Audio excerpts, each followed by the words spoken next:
Olá, está no ar o programa Saúde e Vida, o seu espaço inteiramente dedicado aos cuidados que devemos ter com a nossa saúde. Eu espero que você aí em casa esteja a cuidar-se, a proteger-se contra o coronavírus, pois temos visto muitas vezes nos meios de comunicação que o número de casos de infecções pelo coronavírus tende a aumentar.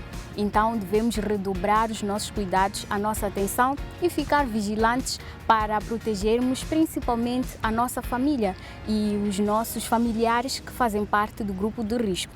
Bom, hoje vamos refletir sobre os impactos do hábito masculino de não procurar por ajuda médica ou não procurar por um centro de saúde quando a doença está ainda em fase inicial. E para conversar conosco sobre este tema, temos como convidado o Dr. Nelson Chamo, nosso urologista aqui do programa Saúde e Vida. Olá, doutor, seja muito bem-vindo ao nosso programa. Olá, muito obrigado pelo convite mais uma vez. A reflexão de hoje é de facto sobre um assunto preocupante para todos nós, médicos, enfermeiros, toda a classe de saúde, porque de facto os homens tendem a ser relutantes em procurar os cuidados de saúde. Muito bem. Por que os homens têm medo de ir ao médico? Quais são os riscos deste hábito para a saúde? Bom, nós fomos à rua, a equipa de Saúde e Vida foi conversar com alguns telespectadores para procurar saber quais são as suas opiniões em relação a este assunto. Vamos ver na reportagem a seguir. Qual foi a última vez que foi ao hospital? Semana passada. Foi há 3 semanas atrás, quando eu estava em uma. A última vez? Eu não sei. A última vez que eu fui ao hospital? A última vez que eu fui ao hospital já não me recordo, mas a última vez que eu fui ao hospital foi acompanhando alguém. Não me lembro bem, mas estava com dor de dentes. Quando sentes alguma dor ou te queixas de alguma coisa, vais logo ao hospital? Eu vou logo, porque sempre me exigem ir logo no hospital como os pais. Numa primeira fase, umas pequenas dores, procuro entender se dá ou não para ir ao hospital. Medicando ou comprando exatamente medicamentos na farmácia. No hospital vou quando tenho sintomas no corpo. Sim, eu sempre frequento no hospital para me receitarem algo para me sentir melhor. Quando sente alguma dor, vai imediatamente ao hospital ou espera passar ou tenta solucionar sozinho? Tento solucionar. Quando vejo que já é de outro extremo, tento chegar ao hospital. Nada, tem que ir no hospital. Quer me dizer o que se passa comigo. Sempre frequento o hospital. Qualquer sintoma que sinto no meu organismo, sempre frequento no hospital. Tem medo de ir ao hospital? No momento em que nos encontramos, sim, tenho medo do hospital, porque nós partimos da ideia de que todo indivíduo que vai ao hospital agora tem receio de ter o teste positivo ao corona, né? A maioria dos homens, nós, preferimos deixar a doença passar em casa, enquanto as mulheres correm logo para o hospital. Nós temos aquela ideia de que só vamos ao hospital se for grave. Então, não é problema nosso. Foi-nos incutida essa informação antes, que as coisas tinham que ser assim. Mas se houvesse a liberdade de dar essa informação de que de pequenas dores que se tratassem, as pessoas encaminhassem ao hospital, seria algo viável e estaremos a lidar com a saúde para com todos.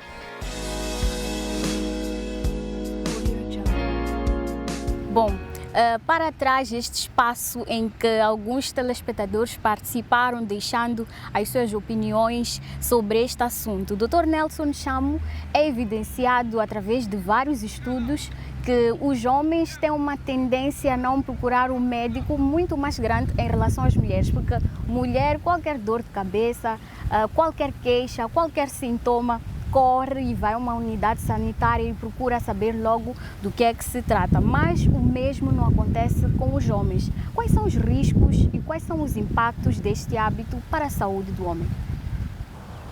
Sim, infelizmente é uma realidade e, como referiu, são vários estudos, vários relatórios que têm demonstrado este facto. Os homens tendem a ser menos ativos quando é questões de procurar cuidados de saúde. de uma forma comparada às mulheres. Obviamente que isso vai trazer consequências no estado de saúde do homem, mas não só, no estado de saúde da sua família. Porque se o homem não tiver a consciência de que é necessário procurar os cuidados de saúde o quanto antes, ele não terá consciência não só para ele, mas também para a sua família. Então ele será menos propenso a cuidar de si, mas também menos propenso a cuidar da sua família, sua companheira e os filhos. E há consequências diretas que nós podemos falar sobre elas em termos de saúde do homem. Porque grande parte das doenças nós temos mais chances de fazer um tratamento curativo com sucesso quando abordamos a ela no estadio inicial. É muito mais fácil antes da doença instalar as suas complicações, porque aí é sempre mais difícil ter sucesso no tratamento. E podemos dar vários exemplos disso, começando pelo cancro, não é? Muitas vezes, grande parte dos cancros, quando nós abordamos numa fase inicial, é possível fazer tratamentos curativos, ou seja, remover o cancro, eliminar esse cancro. Se nós deixarmos que esse cancro evolua, obviamente nós teremos dificuldades de fazer um tratamento curativo.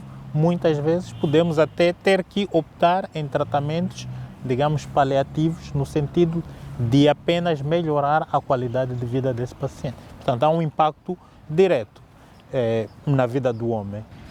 E quais são as complicações mais frequentes no serviço de urologia que surgem por conta desta falta de atenção à saúde? Bom, as complicações são várias e até nós podemos dividir em fases da vida. É importante que quando uma criança nasce, se observe aquilo que são as possíveis malformações que ela teve. E no caso da urologia, malformações principalmente a nível do pênis e a nível do testículo. Tem doenças em que a pele do pênis é estreita, aquilo que nós chamamos fimose, e a criança, como complicação, vai ter muitas infecções urinárias recorrentes. Há outras doenças em que o testículo ele não desceu completamente, portanto não estará na bolsa escrotal, ainda estará no abdômen. Se nós não abordarmos o quanto cedo essa situação, este testículo corre o risco de tornar-se não funcional e teremos que remover.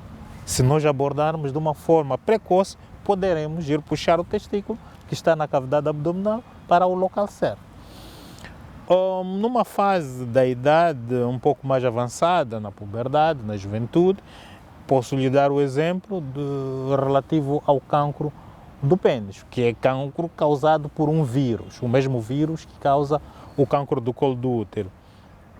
As manifestações iniciais desse cancro são essencialmente apresentam-se principalmente como feridas ou como borbulhas, e nessa fase é muito fácil abordar e remover essas lesões. Se nós deixarmos ele progredir até a fase de cancro como tal, aí nós temos que fazer um tratamento mais agressivo, que é a remoção parcial ou total do pênis. Portanto, é uma complicação mesmo óbvia. Numa fase mais avançada, podemos dar outro exemplo, que é o do cancro da próstata, não é? Que é no indivíduo mais adulto, principalmente acima dos 50 anos. Se nós não começamos a fazer o rastreio esse indivíduo a partir dos 40 anos, e esta doença, o cancro da próstata, principalmente por ser uma doença, digamos, silenciosa, ela vai se desenvolvendo. Pode chegar a uma fase que nós não conseguimos tirar este cancro. Vamos instituir outras formas de tratamento para que esta doença não corra, mas não vamos ser capazes de retirar a doença como tal. Portanto, são vários exemplos e várias complicações que nós temos visto no dia a dia nas nossas consultas. Um outro exemplo que talvez vale a pena falar dele é acerca da infertilidade. O homem também contribui para a infertilidade e há causas ou há doenças que contribuem para a infertilidade em que tem tratamento e que é possível corrigir numa fase inicial. E muitas vezes quando um casal está numa situação de infertilidade, o casal tende a focar só na mulher e perde-se o tempo em não observar o homem e isso tem complicações, porque por vezes a doença no homem agrava-se tanto e nós não conseguimos reverter e aí temos que optar por outras modalidades de garantir que este casal tenha filhos. Muito bem, nos últimos tempos, doutor, tem-se verificado um alto índice de doenças crônicas e de mortes no público mais jovem masculino, incluindo o cancro de pênis, como o doutor disse, as próprias doenças hepáticas, hipertensão, a diabetes. Que hábitos e comportamentos favorecem o aparecimento destas doenças ainda na juventude? Há doenças que vão ganhando um rosto juvenil, doenças que anteriormente eram mais numa idade avançada. E isso, de facto, os nossos hábitos, não é? Como jovens, contribuem muito para isso. Desde o hábito de não ter consciência sobre a necessidade de cuidar da sua saúde, os hábitos relacionados com a alimentação. Nós muitas vezes não dedicamos esforço para ter uma alimentação de facto equilibrada, respeitando todos os componentes que tem que ter uma alimentação, não só diversificada, mas também equilibrada. Hábitos como a não prática de atividades físicas, não é? Atividades físicas que ajudam muito ao bem-estar e até contribuem no combate a doenças, e hábitos relacionados, por exemplo, ao consumo do tabaco, consumo abusivo do tabaco, consumo abusivo do álcool, e também consumo de substâncias ilícitas, o que também contribui sobremaneira para a lesão do nosso estado de saúde, e também a componente de promiscuidade ou um comportamento não mais adequado do ponto de vista sexual. Portanto, esses todos os hábitos conjugados vão levar a uma situação em que não teremos uma saúde de qualidade e, consequentemente, não teremos uma vida de qualidade. Muito bem, uma das principais desculpas apontadas pelos homens é o medo de descobrir alguma doença grave, e também eles queixam-se pelo fato de os exames de rotina serem constrangedores. Que recomendações, doutor, deixa para estes casos, para aqueles homens que ainda pensam que não podem nem tirar sangue para fazer um exame simples, que é como malária ou hemoglobina e essas coisas todas? Bom, descobrir uma doença cedo não deveria ser motivo de medo, devia, pelo contrário, ser um motivo de não satisfação pela doença, mas de satisfação pelos resultados que o tratamento a essa doença pode ter. Porque penso que, dando um exemplo concreto, agora estamos nesta pandemia da Covid, obviamente que é melhor ser diagnosticado a Covid numa situação em que é assintomático ou que tem sintomas leves, porque a modalidade de tratamento, primeiro, é mais fácil, segundo, os resultados são melhores, ao invés de ser diagnosticado a Covid numa situação que necessita internamento hospitalar, que precisa ser entubado, e nós sabemos a probabilidade de acontecer o pior vai aumentar. Obviamente, Portanto, fazer um diagnóstico cedo de uma doença é sempre melhor. Daí que os hábitos de fazer os diagnósticos, os exames de rotina é fundamental. E exames invasivos, felizmente, grande parte das doenças não requerem exames tão invasivos assim. Exames como o exame de sangue, bom, é um exame invasivo sim, mas é ligeiramente doloroso, mas não mais que isso. O exame de urina, o exame das fezes e mesmo as manobras médicas, de forma geral, não são tão invasivas e tão constrangedoras. Obviamente há doenças que nós temos que optar por manobras mais invasivas,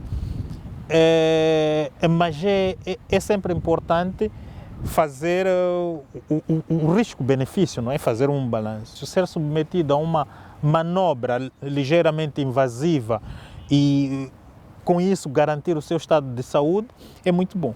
Para além de que nós estamos sempre, em termos tecnológicos, estamos a evoluir e há sempre tecnologias que nos permitem, digamos que, não realizar sempre certo tipo de manobra. Para além disso, eu penso que sobre esse aspecto nós devemos aprender com as mulheres. As mulheres, de forma geral, fazem os exames de rotina anualmente e fazem o exame, né, de foro íntimo, não é, ginecológico, anualmente, que é um exame, exatamente, e que é um exame de facto invasivo, até de forma comparada ao homem, é muito mais invasivo e é muito mais, digamos, até do ponto de vista, é verdade que não é um exame necessariamente doloroso, mas se tivéssemos que comparar, a dor seria maior que qualquer outro exame invasivo ao homem. Portanto, nisso há que aprender nesse aspecto há que aprender com as mulheres, porque é uma atitude mesmo de louvar. Muito bem. Mais uma vez, as mulheres, uma salva de palmas para as mulheres que comprometem-se sempre com o seu bem-estar, com a sua saúde e também com a saúde da sua família. Nós vamos a um rápido intervalo, mas antes vamos recordar a peça de reportagem que conta a história do paciente Nelson Xavier. Ele está em tratamento de hepatite e conseguiu identificar e fazer o diagnóstico desta doença ainda em fase inicial e sem sequer apresentar sintomas. Portanto, é sempre bom e é sempre viável fazer o rastreio das doenças. Vamos conferir. Uma vez que eu sou dador, nesse caso voluntário, nessas minhas rotinas de vinda ao hospital, ao banco de sangue, eu vinha prever, saber os meus resultados de exame de rotina. Então foi onde foi detectado que havia uma anomalia, que eu tinha um vírus, HBV, que é o vírus da hepatite. Então a partir de então foi dirigido ao médico, que tem que passar a fazer consultas de alguns exames gerais para saber como é que estava o meu estado por ali. Foi onde eu descobri, por ser dador de sangue voluntário. As orientações que os médicos eles deram-me foram as seguintes: eu tinha que passar a seguir uma certa dieta, das quais eu tinha que evitar o tabaco, o cigarro, o álcool, assim como alimentos muito gordurosos, tipo frituras por ali. Porque a própria hepatite ela tem como objetivo, por vezes, causar o fígado, fazer ficar inflamado, fazer o fígado ficar gorduroso. E o óleo, muitas das vezes, é uma das razões que faz com que o fígado fique muito gorduroso. O que eu tenho a dizer, aconselhar, principalmente a essa geração de jovens, é que eu não tinha nenhum sintoma, não sentia nenhuma dor. Foi naquela coisa de uma atitude solidária, que era ajudar outras pessoas doando sangue. Eu descobri por causa disso, porque não tem nenhum sintoma até hoje, porque a doença ainda não está ativa, apenas tem um vírus causador da hepatite. Então, o que eu tenho a dizer é que tem que cultivar o hábito de fazer exames de rotina. Pode não ser de 3 em 3 meses, pelo menos 2 vezes por ano, de 6 em 6 meses, fazer um exame geral para saber o seu estado de saúde. Porque, caso contrário, pode se dar a doença apanhar a pessoa de surpresa, quando aí já está numa fase mais avançada, já não pode, às vezes, fazer o tratamento, e porque uma vez, como se disse, que por vezes a hepatite pode ser crônica, se não controlada a tempo. Então, quanto mais cedo a pessoa descobrir e saber como está de saúde, melhor para a própria pessoa, no indivíduo. Quem não consegue ficar sem beber, que modere, mas não exagere. Uma das causas graves para a saúde do ser humano é o álcool. O excesso do álcool no organismo, principalmente fígado, não só causa hepatite, como só abre espaço para várias doenças e são silenciosas. Isso é que eu aprendi em consultas. O álcool é prejudicial à saúde.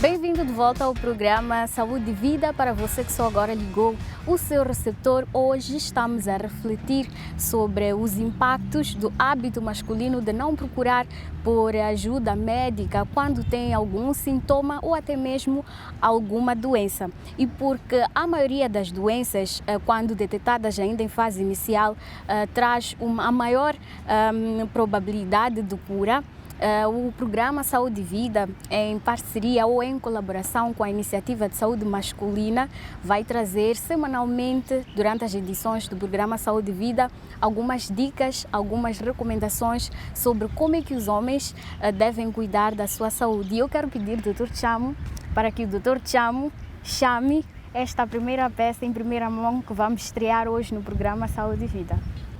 Então, neste momento, vamos convidar a todos os homens e a sua família para que possam assistir o vídeo a seguir, que vai falar do cancro do testículo. Olá, o meu nome é Nelson Chamo e eu sou médico urologista. Hoje venho lhe dar dicas sobre o cancro do testículo. O cancro do testículo corresponde a 5% do total dos casos de cancro entre os homens. Apesar de raro, preocupa porque afeta mais homens em idade reprodutiva, dos 20 aos 40 anos. A causa do cancro do testículo ainda não é completamente entendida. No entanto, existem alguns fatores que parecem aumentar o risco de um homem desenvolver este tipo de cancro.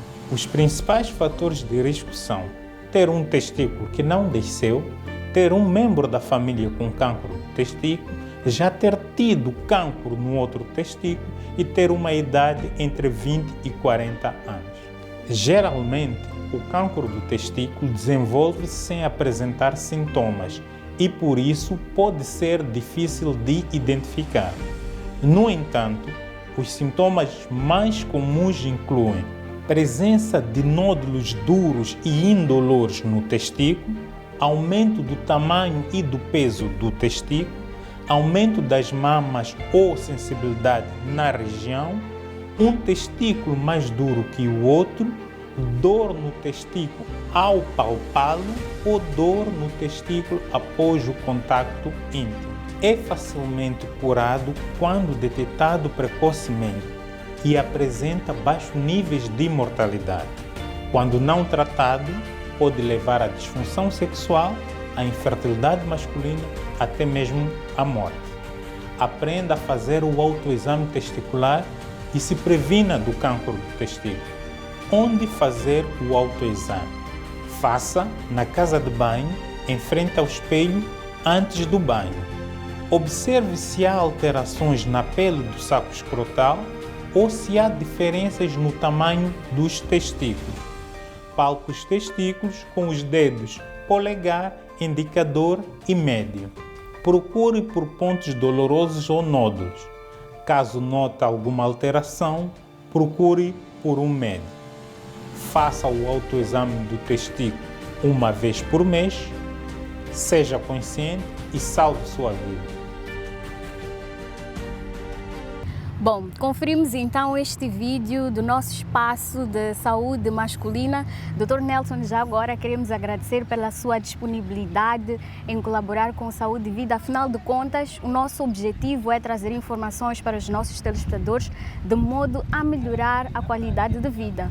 Sim, nós agradecemos bastante que haja essa abertura para com a iniciativa de saúde masculina, porque, na verdade, partilhamos objetivos comuns e nós temos esse compromisso de providenciar informação para melhorar a saúde dos homens e com isso, também melhorar a saúde das suas famílias. Portanto, esta é uma oportunidade para partilharmos conhecimento sobre a saúde dos homens. E com este vídeo, doutor, eu pude perceber que, afinal de contas, o homem também pode fazer o autoexame, que é algo que acredito que muita gente pensava que só a mulher é quem pode fazer o autoexame da mama para poder encontrar algum nódulo.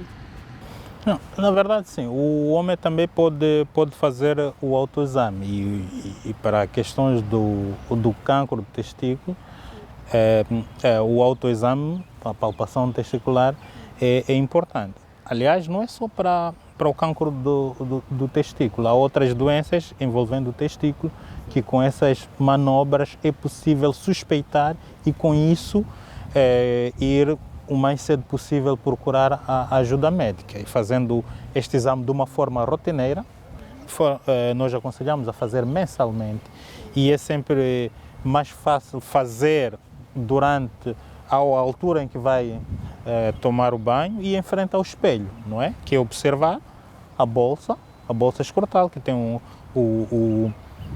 que contém os testículos e ver se há alguma diferença nas bolsas. Havendo alguma diferença, é preciso procurar quanto antes o aconselhamento médico e também palpar, não é? Porque se tivermos o hábito regular de palpar, nós vamos saber notar o que é normal, não é? Notar que normalmente é massa única testicular e tem uma consistência, digamos assim, similar a uma borracha, não é? Então, se nós notamos alterações nessa consistência ou no tamanho, sim, já é motivo de preocupação e procurar assistência médica. Recomenda-se, doutor, que não só os homens, mas que todos nós façamos um check-up anualmente para que possamos rastrear algumas doenças, quer seja do trato urinário e também a hipertensão, a diabetes e muitas outras doenças crônicas. Que recomendações, doutor, deixa para esta pandemia? Porque sabemos que o hospital é um local considerado de alto risco, mas ainda assim nós não podemos ficar doentes e continuar nas nossas casas. Em algum momento nós temos que procurar, assim é que é, por ajuda médica. Sim, é verdade que o nosso estilo de vida mudou perante esta pandemia e mesmo a assistência em termos de assistência hospitalar mudaram as modalidades.